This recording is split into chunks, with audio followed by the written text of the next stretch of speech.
Hi hello ಎಲ್ರಿಗೂ ನಮಸ್ಕಾರ. Welcome back to my YouTube channel. ಎಲ್ಲರೂ ಆರಾಮಾಗಿ ಸೇಫ್ ಆಗಿದ್ರೆ ಅಂತ ಭಾವಿಸ್ತೀನಿ. ನಾನು ಕೂಡ ಆರಾಮಾಗಿ ಸೇಫ್ ಆಗಿದ್ದೀನಿ. ಇವತ್ತು ಬೆಳಗ್ಗೆಯಿಂದನೇ ವ್ಲಾಗ್ನ ಸ್ಟಾರ್ಟ್ ಮಾಡ್ಕೊಂಡಿದ್ದೀನಿ. 5 ಗಂಟೆಗೆ ಎದ್ದಿದ್ದೀನಿ. ಇವತ್ತು ಶುಕ್ರವಾರ. ಪೂಜೆನೇ ಮಾಡಿರಲಿಲ್ಲ ನಮ್ಮ ಮನೆಯಲ್ಲಿ. ಸುತ್ತಕದು ಇದು ಅಂತ ಮನೆಯೆಲ್ಲ ಕ್ಲೀನು ಮಾಡಿರಲಿಲ್ಲ ಅಂದ್ಬಿಟ್ಟು ಮಾಡೇ ಇರಲಿಲ್ಲ. ಇವತ್ತು ಫೈನಲಿ ಒಂದು 2 ಡೇಸಿಂದ ಕ್ಲೀನ್ ಮಾಡಿ ಇವತ್ತು ಬೆಳಗ್ಗೆನೇ ಫ್ರೈಡೇ ಪೂಜೆ ಮಾಡೋಣ ಅಂತ ಎಲ್ಲ ಪ್ರಿಪೇರ್ ಮಾಡ್ಕೊಂಡಿದ್ದೀನಿ. ಇವಾಗ ದೇವ್ರ ಮನೆ ಕ್ಲೀನ್ ಮಾಡಬೇಕು, ಮಾಡಿಕೊಂಡು ಪೂಜೆ ಮಾಡೋದು ಅಷ್ಟೇ. ಇವಾಗ ಬೆಳಗ್ಗೆ ಎದ್ದೆಲ್ಲ ಕಸ ಗುಡಿಸಿದ್ದೀನಿ, ಎಲ್ಲ ಆಗಿದೆ. ಇನ್ನೇನಿಲ್ಲ, ದೇವ್ರ ಮನೆ ಕ್ಲೀನ್ ಮಾಡ್ಕೊಳ್ಳೋದು ಒಂದೇ ಅಷ್ಟೇ. ಮತ್ತು ವಿಡಿಯೋ ಸ್ಟಾರ್ಟ್ ಮಾಡೋದಕ್ಕಿಂತ ಮುಂಚೆ ಇನ್ನೂ ಯಾರೆಲ್ಲ ಚಾನಲ್ನ ಸಬ್ಸ್ಕ್ರೈಬ್ ಮಾಡ್ಕೊಂಡಿಲ್ಲ, ದಯವಿಟ್ಟು ಚಾನಲ್ನ ಸಬ್ಸ್ಕ್ರೈಬ್ ಮಾಡಿಕೊಂಡು ವಿಡಿಯೋನ ಸಪೋರ್ಟ್ ಮಾಡಿ ಅಂತ ಕೇಳ್ಕೊತೀನಿ. ಮತ್ತು ಜಾಸ್ತಿ ಲೆಂತ್ ಮಾಡೋದು ಬೇಡ, ವಿಡಿಯೋನ ಸ್ಟಾರ್ಟ್ ಮಾಡೋಣ. ದೇವ್ರ ಮನೆ ಕ್ಲೀನ್ ಮಾಡ್ಕೊಳ್ಳೋಣ ಬನ್ನಿ. ಫ್ರೆಂಡ್ಸ್, ಏನು ಮಿಸ್ಟೇಕ್ ಆಗಿದೆ ಗೊತ್ತಾ? ಶುಕ್ರವಾರದ ಥಂಬ್ಲೈನ್ ಫೋಟೋ ಏನಿದೆ ಅದನ್ನು ನಾನು ಲಾಸ್ಟ್ ವಿಡಿಯೋದಲ್ಲೇ ಹಾಕಿಬಿಟ್ಟಿದ್ದೀನಿ. ನಾನು ಯೋಚನೆ ಮಾಡಿಲ್ಲ, ಹಂಗೆ ಥಂಬ್ಲೈನ್ ಕ್ರಿಯೇಟ್ ಮಾಡಿದ್ನಲ್ಲ ಅದನ್ನು ಹಾಕಿಬಿಟ್ಟಿದ್ದೀನಿ, ಸಾರಿ. ಬೆಳಗ್ಗೆನೇ ಎದ್ದು ಎಲ್ಲ ಕ್ಲೀನ್ ಮಾಡಿ ದೇವ್ರ ಮನೇನ ಕ್ಲೀನ್ ಮಾಡ್ಕೋತಾ ಇದ್ದೀನಿ. ನಾವು ಯಾವಾಗಲೂ ಅಷ್ಟೇ, ಏನಿದೆ ವೀಳ್ಯದೆಲೆ ಏನಿದೆ ಅದನ್ನು ಒಣಗೋಕ್ಕೆ ಬಿಡಬಾರ್ದು. ಒಣಗಿದ ತಕ್ಷಣ ಚೇಂಜ್ ಮಾಡಿಕೊಂಡು ನಾವು ಪೂಜೆನ ಮಾಡಬೇಕು. ಬಟ್ ಇಲ್ಲಿ ನಾನು ದೇವ್ರ ಮನೆ ಸಾಮಾನೇನು ಕ್ಲೀನ್ ಮಾಡಿರ್ದಿರ ಸೂತ್ಕಾಗಿರೋದ್ರಿಂದ ನಾನು ತೆಗೆದು ಇರಲಿಲ್ಲ, ಪೂಜೆನೂ ಮಾಡಿರಲಿಲ್ಲ. ಇನ್ನೊಂದು ಏನಪ್ಪ ಅಂದರೆ, ಇಷ್ಟು ದಿವಸ ನಾವು ಪೂಜೆ ಮಾಡಿಲ್ಲದೆ ಇದ್ದಿದ್ದಲ್ಲಿ ಏನೋ ಅಬ್ಸರ್ವ್ ಮಾಡಿರೋದು ಅಂದರೆ, ಏನೋ ಒಂಥರ ಅನ್ನಿಸ್ತಾ ಇತ್ತು ಮನೇಲಿ. ಏನೋ ಒಂಥರ ಏನೋ ಒಳ್ಳೆ ವೈಬ್ರೇಷನ್ ಇಲ್ಲ ಅಂತ ಅನ್ನಿಸ್ತಾ ಇತ್ತು. ಯಾವಾಗಲೂ ಅಷ್ಟೇ, ಮನೇಲಿ ಚೆನ್ನಾಗಿ ಕ್ಲೀನಾಗಿ ಪೂಜೆ ಮಾಡ್ಕೊಂಡಿರ್ತೀವಿ, ಅಷ್ಟು ಮನ್ಸಿಗೆ ಸಮಾಧಾನ ಇರುತ್ತೆ. ಇಲ್ಲಾಂದರೆ ಏನೋ ಒಂಥರ ಕಸಿಬಿಸಿ, ಏನು ಪೂಜೆ ಮಾಡಿಲ್ಲ ಆ ಥರ ಫೀಲ್ ಆಗ್ತಾಯಿತ್ತು. ನಿಮಗೂ ಅದೇ ಥರ ಅನಿಸುತ್ತಾ? ಕಾಮೆಂಟ್ ಮಾಡಿ. ಮತ್ತು ಇನ್ನೊಂದೇನಪ್ಪ ಅಂದರೆ, ಇವಾಗ ಆಲ್ರೆಡಿ ನಾನು 20 ಡೇಸ್ ಆಗಿತ್ತು ಅನಿಸುತ್ತೆ ದೇವ್ರ ಪಾತ್ರೆಗಳೆಲ್ಲ ಕ್ಲೀನ್ ಮಾಡಿ. ಇಲ್ಲಿ ನಾನು ಪೀತಾಂಬರಿ ಜೊತೆಗೆ ಸ್ವಲ್ಪ ನಿಂಬೆಹಣ್ಣು ಹಾಕ್ಕೊಂಡು ಕ್ಲೀನ್ ಮಾಡ್ತಾಯಿದ್ದೀನಿ. ನಿಜವಾಗ್ಲೂ ಈ ಥರ ಕ್ಲೀನ್ ಮಾಡಿದ್ಮೇಲೆ ನಾನು ಯಾವುದೇ ರೀತಿಯ ಲಿಕ್ವಿಡ್ ಅದು ಇದು ಏನೂ ಯೂಸ್ ಮಾಡ್ತಾಯಿಲ್ಲ. ಪೀತಾಂಬರಿ ಇಲ್ಲ ಅಂತಂದರೆ ಸಬೀನಾ ಸೋಪಲ್ಲಾದ್ರೂ ಕ್ಲೀನ್ ಮಾಡ್ಕೊತೀನಿ. ಆ್ಯಸ್ ಇಟ್ ಈಸ್ ಇದೇ ಥರ ಬೆಳ್ಳಗಿರುತ್ತೆ. ನಿಂಬೆಹಣ್ಣಲ್ಲಿ ಕ್ಲೀನ್ ಮಾಡೋದ್ರಿಂದ ಮಿನಿಮಮ್ ಒಂದು 10 ದಿವಸ ಆದ್ರೂ ಕಲರು ಜಾಸ್ತಿ ಮಾಸಲ್ಲ, ಚೆನ್ನಾಗಿ ಹಂಗೇ ಇರುತ್ತೆ. ಒಂದು ಸತಿ ಒಂದು ಟ್ರಿಕ್ನ ಯೂಸ್ ಮಾಡಿ. ಎಲ್ಲ ಟೈಮಲ್ಲೂ ನಾವು ಅದು ಇದು ಕೆಮಿಕಲ್ ಅದು ಇದು ಏನಾದರೂ ತೊಗೊಂಡು ಬಂದು ಮಾಡ್ತಾನೇ ಇರ್ತೀವಿ. ಬಟ್ ಮನೇಲಿ ಇರೋದ್ರಲ್ಲೇ ನಾವು ಯೂಸ್ ಮಾಡ್ಕೊಳ್ಳೋ ಬೇಕು ಅಂತಂದರೆ ಈ ಥರ ಯೂಸ್ ಮಾಡ್ಬೋದು. ಇದಿಲ್ಲ ಅಂದರೆ ನಾರ್ಮಲಾಗಿ ಹುಣಸೆ ಹಣ್ಣಲ್ಲೂ ನಾವು ತೊಳಿಬೋದು, ಅದು ಕೂಡ ಚೆನ್ನಾಗಿರುತ್ತೆ. ಬಟ್ ಸ್ವಲ್ಪ ಲೇಟಾಗಿ ಉಜ್ಜಿ ನೀಟಾಗಿ ಕ್ಲೀನ್ ಮಾಡಬೇಕು. ಯಾವಾಗ್ಲೂ ಕಳಸಕ್ಕೆ ಕುಡಿಯುವಂಥ ನೀರನ್ನೇ ಹಾಕಬೇಕು. ಅದು ಆವಾಗಲೇ ಯಾವುದ್ಯಾವುದೋ ನೀರನ್ನ ಹಾಕಬಾರ್ದು. ಯಾವಾಗ್ಲೂ ನೀಟಾಗಿ ಲಕ್ಷ್ಮಿಗೆ ಒಳ್ಳೆ ನೀರು ಹಾಕಿ ನಾವು ಪೂಜೆನ ಮಾಡಬೇಕು. ಇದಕ್ಕೆ ನಾನು ನೀರನ್ನ ತುಂಬಿ ಕೆಳಗಡೆ ಅಕ್ಕಿ ಎಲ್ಲ ಹಾಕಿ ಕಳಸಕ್ಕೆ ಪ್ಲೇಟಿಗೆ ಅಕ್ಕಿ ಹಾಕಿ ಅರಿಶಿನ ಕುಂಕುಮ ಒಂದೇ ಒಂದು ಕಾಯಿನು, ಗೋಲ್ಡ್ ಕಲರ್ ಕಾಯಿನ್ ಬರುತ್ತಲ್ಲ ಅದನ್ನು ಹಾಕಿ, ಅದಾದಮೇಲೆ ವೀಳ್ಯದೆಲೆ ಮತ್ತು ತೆಂಗಿನಕಾಯಿನ ವಾಶ್ ಮಾಡಿ ಅರಿಶಿನ ಕುಂಕುಮ ಇಟ್ಟು ಆ ಕಳಶನ ಕೂರಿಸೋವಂಥದ್ದು. ನಮ್ಮ ಕಡೆ ನಾವು ಕಳಶ ಎಲ್ಲ ಕೂರಿಸೋದಿಲ್ಲ, ಬಟ್ ಇವ್ರ ಕಡೆ ಕಳಶ, ಮಂಡ್ಯ ಕಡೆ ಎಲ್ಲ ಕಳಶ ಎಲ್ಲ ಕೂರಿಸಿ ಪೂಜೆ ಮಾಡುವಂಥದ್ದು. ಯಾರ ಮನೇಲಿ ಆ ಥರ ಅಭ್ಯಾಸ ಬಂದಿರ್ತಾರೆ ಅವ್ರ ಮನೇಲಿ ಅದನ್ನು ಮಾಡಲೇಬೇಕಾಗಿರುತ್ತೆ, ಅದನ್ನ ತಪ್ಪಿಸ್ಬಾರ್ದು. ಈಗ ನಮ್ಮ ಕಡೆ ನಾವು ಮಾಡಲ್ಲ, ಸೊ ಇವಾಗ ನಾವು ಮಾಡಲ್ಲ ಅಂದರೂ ಏನೂ ಆಗಲ್ಲ. ನಾವು ಹೊಸ್ದಾಗಿ ಸ್ಟಾರ್ಟ್ ಮಾಡಬಾರ್ದು, ಬಟ್ ಮಾಡ್ಕೊಂಡು ಬಂದಿರೋ ಅಂಥ ಮನೆಗಳಲ್ಲಿ ನಾವು ಅದನ್ನು ಮಿಸ್ ಮಾಡಬಾರ್ದು. ಕಂಪಲ್ಸರಿ ಅದನ್ನು ಫಾಲೋ ಮಾಡಿಕೊಂಡು ಬರಬೇಕು. ನಾನು ಅಷ್ಟೇ. ಅಂತಂದರೆ ಇವಾಗ ನನಗೆ ಅತ್ತೆ ಇಲ್ಲ, ಅವರು ತೀರೋಗಿದ್ದಾರೆ. ಸೊ ಇವಾಗ ನಾನು ಏನು ಅಭ್ಯಾಸ ಮಾಡ್ಕೊಂಡು ಬರ್ತೀನಿ ಅದನ್ನೇ ನಾನು ಕಂಟಿನ್ಯೂ ಮಾಡಬೇಕು. ಯಾವಾಗ್ಲೂ ಅದೊಂಥರ ಇದೊಂಥರ ಆ ಥರ ಚೇಂಜ್ ಮಾಡಬಾರ್ದು. ಇದನ್ನು ನನಗೆ ಯಾರೋ ದೊಡ್ಡವರು ಹೇಳಿರೋದು. ಮತ್ತು ನಿಮ್ಮ ಮನೆಯಲ್ಲಿ ನೀವು ಕಳಸ ಕೂರಿಸ್ತೀರಾ, ಯಾವ ಥರ ಕೂರಿಸ್ತೀರಾ ಅಂತ ಕಾಮೆಂಟ್ ಮಾಡಿ. ಒಬ್ಬೊಬ್ಬರು ನೀರಿಡ್ತಾರೆ, ಇದಿಡ್ತಾರೆ, ವೀಳ್ಯದೆಲೆ ಇಡ್ತಾರೆ, ಬಟ್ ತೆಂಗಿನಕಾಯಿ ಇಡೋದಿಲ್ಲ. ಒಬ್ಬೊಬ್ಬರು ಬರೀ ನೀರಿಡ್ತಾರೆ ಅಷ್ಟೇ. ಒಬ್ಬೊಬ್ಬರು ಒಂದೊಂದು ಕಡೆ ಒಂದೊಂದು ಥರ ಮಾಡ್ತಾ ಇರ್ತಾರೆ. ಬಟ್ ಯಾವ ಥರ ಮಾಡಿದ್ರೂ ಪೂಜೆನೇ. ಪೂಜೆ ಮಾಡಿದ್ರೇ ಮನೆಗೆ ಲಕ್ಷಣ. ಚೆನ್ನಾಗಿ ಒಂಥರ ಒಳ್ಳೆ ವೈಬ್ರೇಷನ್ ಅಂತಲೇ ಹೇಳ್ಬೋದು. ಆಮೇಲೆ ಏನು ನಿಂಬೆಹಣ್ಣು ಹಾಕಿ ಕ್ಲೀನ್ ಮಾಡ್ಕೊಳ್ಳೋದ್ರಿಂದ ಬೇಗನೆ ಕ್ಲೀನ್ ಆಗಿಬಿಡುತ್ತೆ.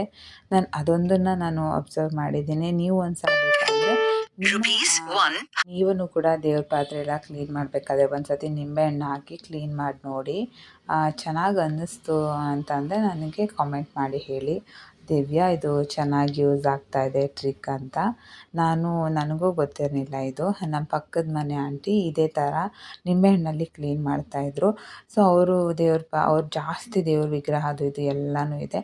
ಸೊ ಆವಾಗ ನಾನು ಕೂಡ ಕ್ಲೀನ್ ಮಾಡಿ ನೋಡಿದೆ. ಆವಾಗ ನನಗೆ ಅನ್ನಿಸ್ತು ಬೇರೆದಕ್ಕಿಂತ ಇದು ಚೆನ್ನಾಗಿ ಅನ್ನಿಸ್ತಾ ಇದೆ, ಪಳ ಪಳ ಅಂತ ಹೊಳಿತಾ ಇದೆ. ಆಮೇಲೆ ಜಾಸ್ತಿ ರಿಸ್ಕ್ ಏನಿಲ್ಲ, ಈಸಿಯಾಗಿ ನಿಂಬೆಹಣ್ಣಿದ್ರೆ ಸಾಕು, ಪೀತಾಂಬರಿಲಿಂದ ಸಬೀನದಲ್ಲಿ ಹಾಕಿ ಉಜ್ಬಿಡ್ಬೋದು ಅಂತ.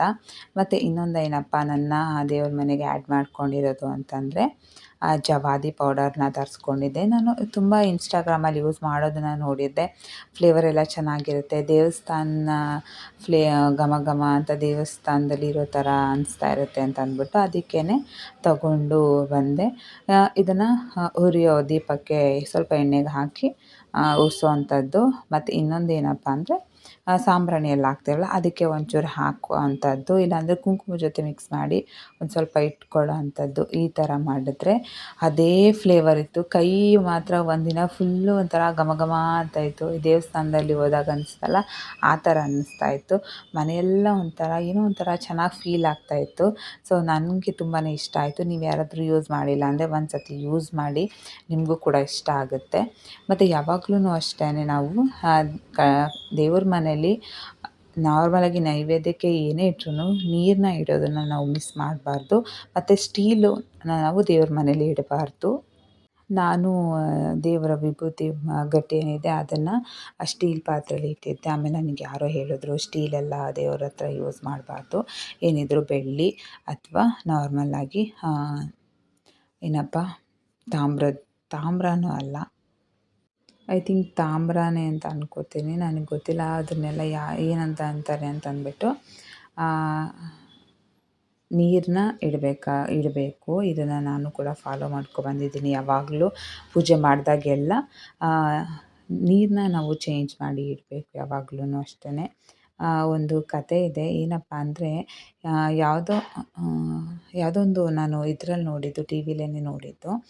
ಪ್ರತಿ ದಿವಸ ಯಾವುದೋ ಒಬ್ಬರ ಮನೇಲಿ ಮಾತ್ರ ನೀರು ಮತ್ತು ನೈವೇದ್ಯ ಎಲ್ಲನೂ ಇಡ್ತಿದ್ರಂತೆ.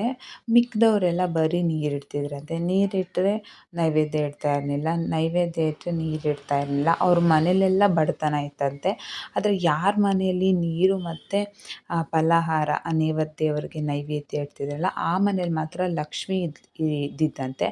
ಅದಕ್ಕೆ ಯಾರೋ ಒಬ್ಬರು ಬೇರೆಯವರು ಬಂದು ಕೇಳಿದ್ರಂತೆ ಊರಿನ ಜನ, ನೀನು ನಮ್ಮ ಮನೇಲಿ ಯಾಕಿಲ್ಲ ಲಕ್ಷ್ಮಿ, ನೀನು ಇವ್ರ ಮನೇಲಿ ಯಾಕೆ ಇದೆಯಾ, ನಮ್ಮ ಮನೇಲಿ ಯಾಕಿಲ್ಲ, ನಾವು ಚೆನ್ನಾಗಿ ಪೂಜೆ ಮಾಡಲ್ವಾ, ನಾವು ಎಲ್ಲನೂ ಮಾಡ್ತೀವಲ್ಲ ಅಂತ ಕೇಳಿದ್ರಂತೆ.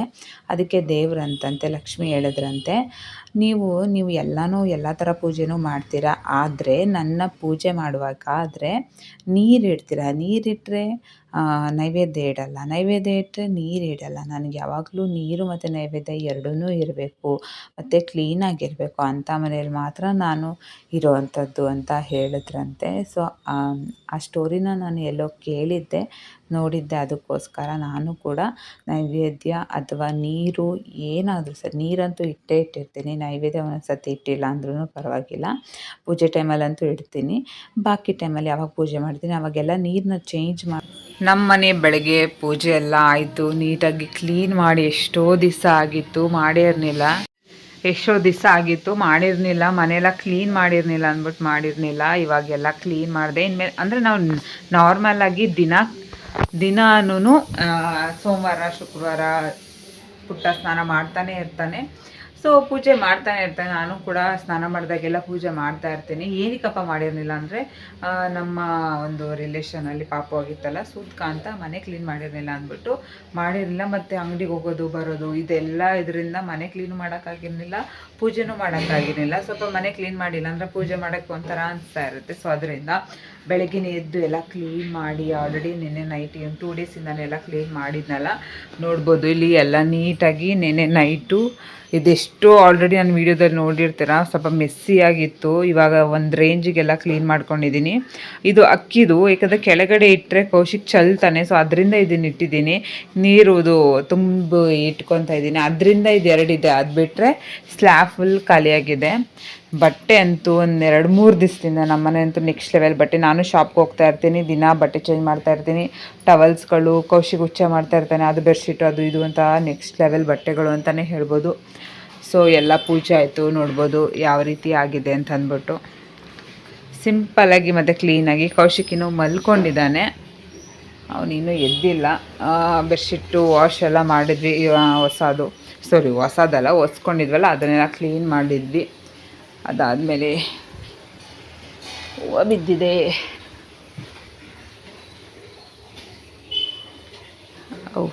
ನಾವೇ ಇಟ್ಕೋಬೇಕಲ್ಲ.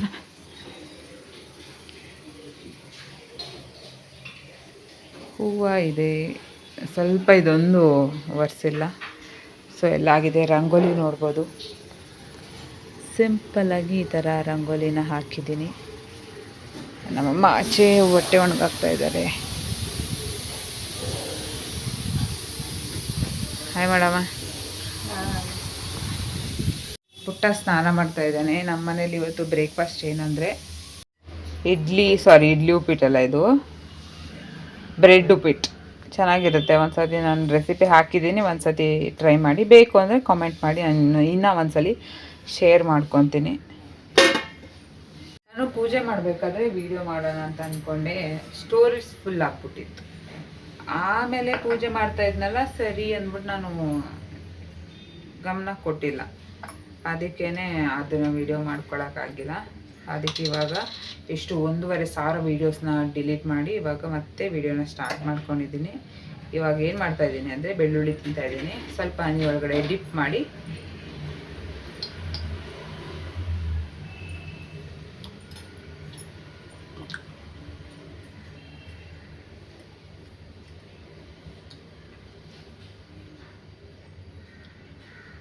ಹಾಗೆ ಅಂತೂ ದೇವ್ರಾಣೆ ತಿನ್ನೋಕ್ಕಾಗುತ್ತೆ ನಮ್ಗೆ ಗೊತ್ತಿಲ್ಲಪ್ಪ, ನನಗಂತೂ ತಿನ್ನೋಕ್ಕಾಗಲ್ಲ. ಅದಕ್ಕೆ ಹನಿ ಒಳಗಡೆ ಮಿಕ್ಸ್ ಮಾಡ್ಕೊಂಡು ತಿಂತೀನಿ.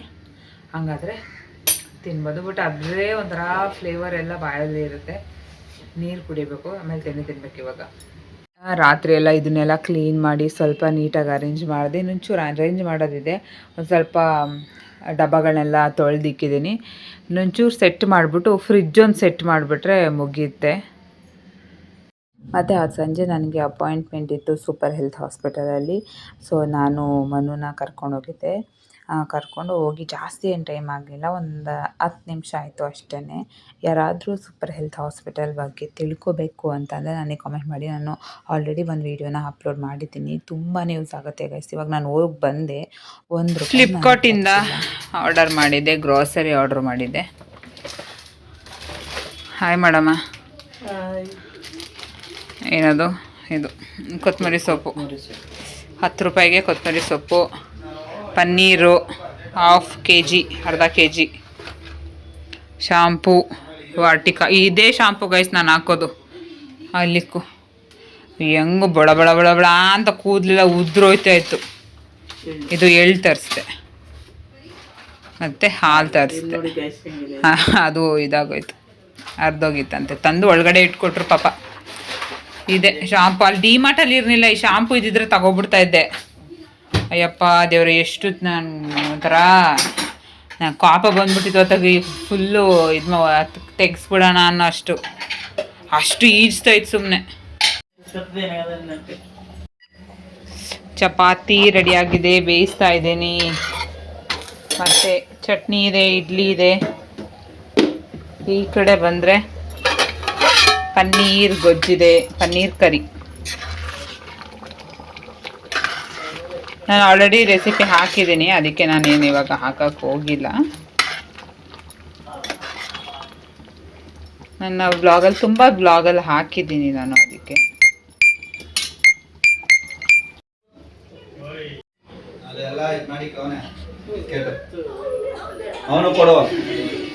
ಅವನಿಗೂ ತಗೊಬಂದು ಹಿಡ್ಕೋ. Thank you so much.